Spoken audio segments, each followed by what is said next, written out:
Hey guys, Kid here, and welcome back to the Double Tap Show. And in today's video, I want to talk why every single Call of Duty player is looking over a Battlefield.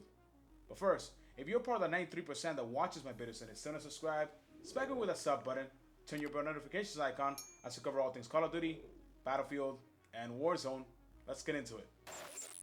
Let me try to explain this the best way that I can. Over the past couple years, Call of Duty has done a great job at alienating its player base. World War II came at a time where the community was so over three-dimensional movement. Yet, the next year's follow-up split the community yet again. Black Ops 4 was a futuristic shooter, which is really not everyone's cup of tea.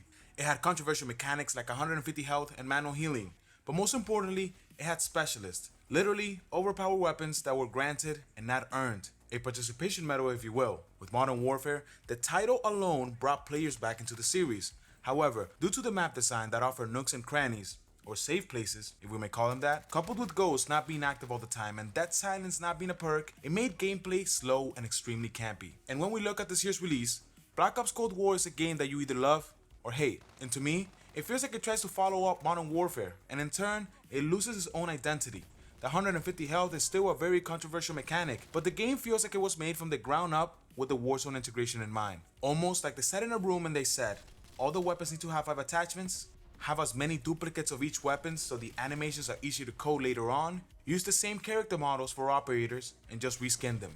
Cold War to me feels like it was forced to fit in the Warzone narrative at any cost, ultimately costing the story, gameplay, mechanics, graphical fidelity, weapons, and content. And this is just the start of the downfall. Warzone is a very popular game with great mechanics, a decent sized map, and a huge following, but most importantly, it is extremely approachable. It is as uncomplicated as a battle royale can get.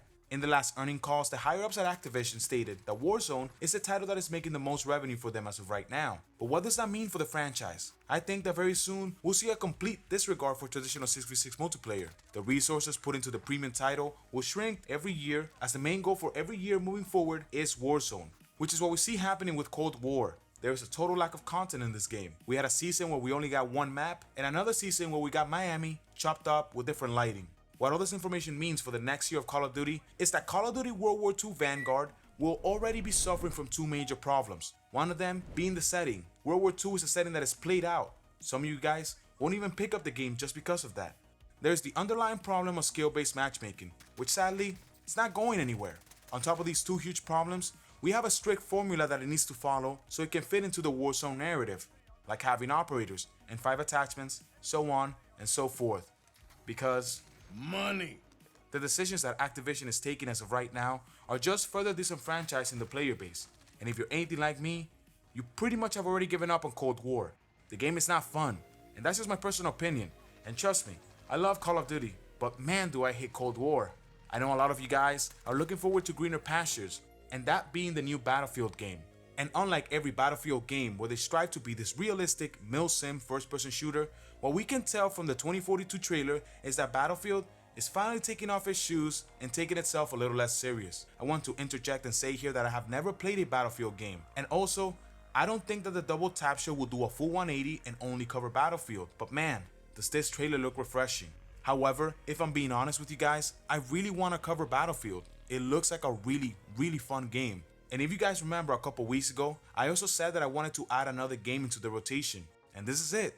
I was watching Jackfrags' video where he got an exclusive sneak peek, and I just want to go over the most important information. I will also be leaving a link to Jackfrags' video down below in case you want a little bit more context, as he will go over more information and everything we talked about here in greater detail. Battlefield 2042 is set in the year, well, 2042. However, it's more of a modern shooter with some exaggerations rather than a full-on futuristic shooter like Advanced Warfare or Titanfall. It's running on a new build of the Frostbite engine and utilizing new physics and new technology, which looks absolutely stunning.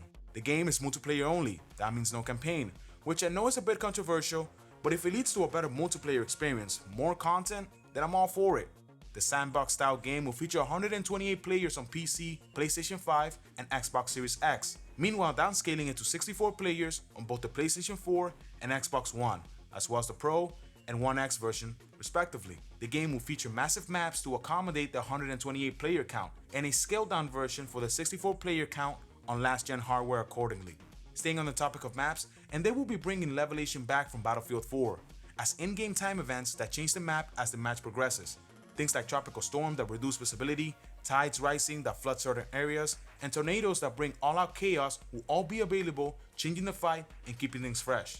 There's also a brand new mechanic added to the franchise called the +1 system, allowing you to switch key attachments when on the field.